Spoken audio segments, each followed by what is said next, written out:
It's Gorilla Nems. I'm live with Mikey T. You heard? Don't ever disrespect me. So, what was your first opportunity when it came to getting into music?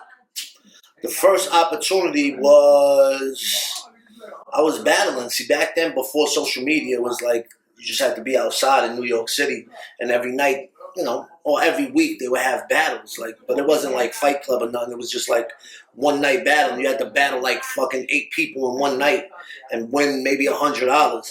And that's what I started doing and getting my name known. And I started winning these competitions, one called Bragging Rights, and one, just different battles.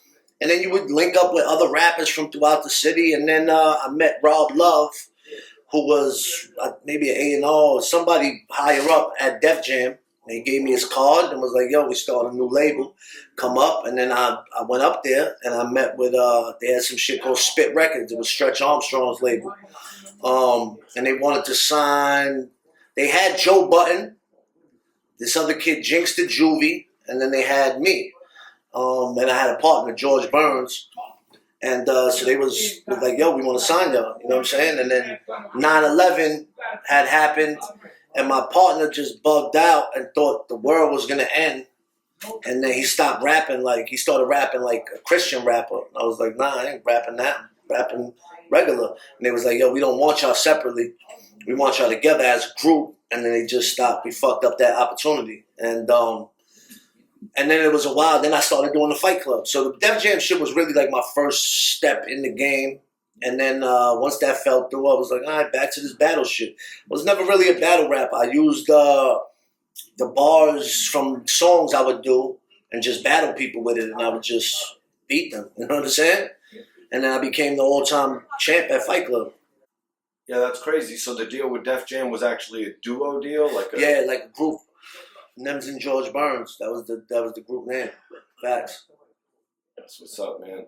So let's talk about Fight Club, where you said, you were known as the all-time champ. Mm-hmm. I've got a few battles that I want to talk about, but are there any artists that you remember that you faced, like, that are hitting you off the top of the head you want to talk about? Well, I remember my 20th win was against, his name was Rain Man at the time, but his name is R.J. Payne. R.J. Payne is incredible. He's nice. He's ill. And at the time, he was just as ill. You know what I'm saying? He was my 20th win. I remember that. I remember jumping on top of the pool table and being like, yo, it's my 20th win. You motherfuckers in here don't even got double digits wins over here. And I'm on my 20th. Nobody in here can fuck with me. And, yeah, but I don't remember a lot of the battles. I was on heavy drugs when I was doing the Fight Club. I was on the run. I did a robbery out here. And I had gotten caught, bailed out, and then I just was like, nah, I ain't turning myself back in. I'm not going to my next court date. So I stayed on the run for like 4 years. And in that 4 years is when I started doing the Fight Club shit, getting heavy into drugs, all types of shit. I mean, I didn't smoke crack. I didn't shoot needles, but everything else I was doing. You know what I'm saying? Xanax, fucking sniffing, man, coke, dope, all types of shit. And I was just beating everybody. And it just was like, I don't remember a lot of this shit. A lot of people I met in the years after that, like, yo, I'm thinking this is my first time meeting them. And they're fucking like, yo, we hung out before. We met at Fight Club. We fucking hung out. And I'm like, damn. I judged your battle. Yeah. And I'm like, damn, homie, I thought this was my first time meeting you. My bad. You know what I'm saying? Fuck it. So I got to ask, man, like, how did you decide from, spitting raps that you were going to get into MC battling?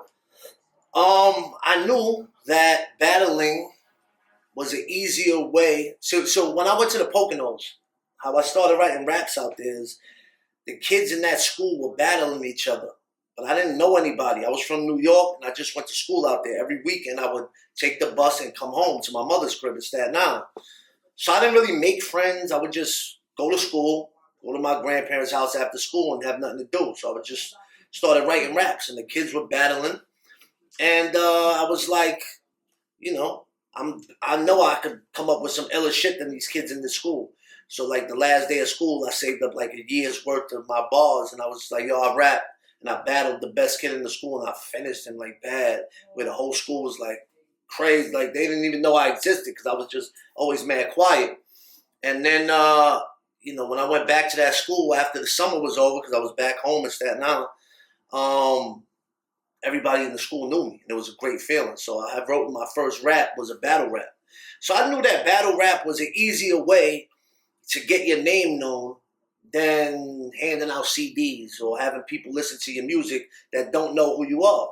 So my partner, when the kid George Burns, he would stay home, make beats, write the raps, and I would be the one really going outside and winning the battles. And I was like, yo, I'm gonna get the name up, and then you just keep making the songs, and we fucking, then we'll have a bunch of songs on deck when the opportunity comes.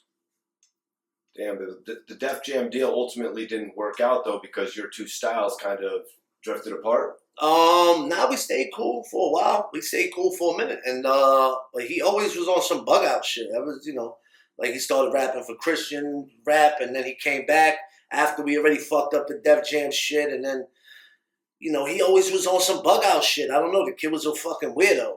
The George Burns guy. Then he moved to Florida, had kids, and we just drifted apart. I stayed putting in the work, and I guess he just stayed not. Normally an artist won't just get a chance to participate in a league like this off the rip. Like, how did you even end up being involved with the Fight Club in the first place? My man, this kid named Laro, who was like a singer. He hit me one day and was like, yo, they got some. So I told you, I was battling in New York, so every week was a new battle. So he was like, yo, they got some battle tonight, man. I want to bring you. And I was like, nah, I don't feel good. He was like, yo, I'm going to pull up. I got a bunch of Xanax. Just take some. I was like, all right, pull up. Took mad Xanax, and I just went. I won. I won the battle they put me in, and I thought that was it. And then they called me like a week later, like, yo, we having that Fight Club shit again. We want you to come back. And then I went back. I won. I just kept going back and winning and winning and winning. And I found out, like, yo, it's just some industry shit. It's not even open to the public. But that guy Laro, he must have had some connections, and he brought me in there. And once I got in there and was winning, it was already lit. Yeah, man. Fight Club was a little too real for MTV, so they put it on MTV2. Yep. You know what I mean? I know a couple of acts who were on the show, you know what I mean? The joint hit television, and they launched their careers. Can you tell me about showing up to that whole Fight Club event? Were you around different acts like Remy, Sirius? You were obviously around Math. So the Remy battle, when she battled Lady Luck, I was supposed to battle Lady Luck, not her, that night. So what happened, when I used to do Fight Club, I used to come from Coney Island, go, I'd be around here chilling, hanging out, getting high, smoking weed, just outside. And I would tell people, yo, I'm going to battle. Y'all want to roll? So whoever would want to roll with me, we would go. Sometimes we would go 2 deep. Sometimes we would go 20 deep. You know what I'm saying? Whoever wanted to roll would just roll with me. And then we would go in there. We would take the train or take a cab or get a ride, whatever it was. And I would battle. And I would bet on myself, or the peoples I was with would bet on me, or whatever the case. And once I won and won the money, we was like, all right, we out. We don't give a fuck about watching any of the other battles. I don't care about these people. You know what I'm saying? So what happened was, I was the all-time champ at this time. I probably had like 9, 10 wins. I don't know. And Lady Luck, they wanted me to battle Lady Luck. And somebody was like, yo, I got 10 racks on Nems versus Lady Luck. But I had already won my money and left that night. And Remy just happened to be there and was like, nah, I got you. You know what I'm saying? And that's how that happened. But I was originally supposed to battle Lady Luck from what I heard, from what people told me. And but nah, Fight Club, the whole shit was, it wasn't a little studio. It was like a studio maybe the size of this store, maybe a little bigger. And it would just be packed. Like it was standing room only. It would be filled with rappers, their whole crews, executives, magazines, TV shows, all types of shit. And as soon as I would walk in, I would just yell, fuck your life. And then, I always had, I would always be super high, and I just didn't give a fuck. And I always knew that the people I was with was ready to get down with me and fight and do anything. So I always had that bravado with me. And plus, once you step in that building, you got to put on your rapper mask, like your MC mask, and also your just thug mask, because anything could go down in there. We would just, it would just get sometimes crazy, but a lot of the rappers already knew. I already was cool with all these people. So, but it was definitely a tense environment when you got in there. Definitely. Sirius Jones came already when I was already, because I had stopped going there. Once I won like a couple times, It was some weird shit because then after the first like 5 to 10 weeks, it was run by Riggs Morales from Shady.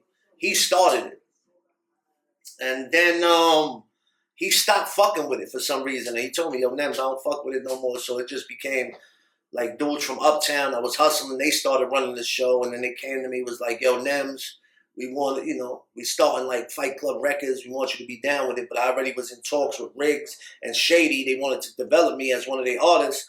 So I was like, man, I'm kind of fucking with Riggs over here. And then it was, they started fixing battles against me.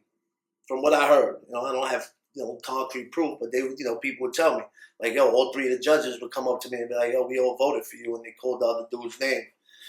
So they started fixing battles, and that's when I stopped fucking with them a little bit, and then and stopped going up there as much.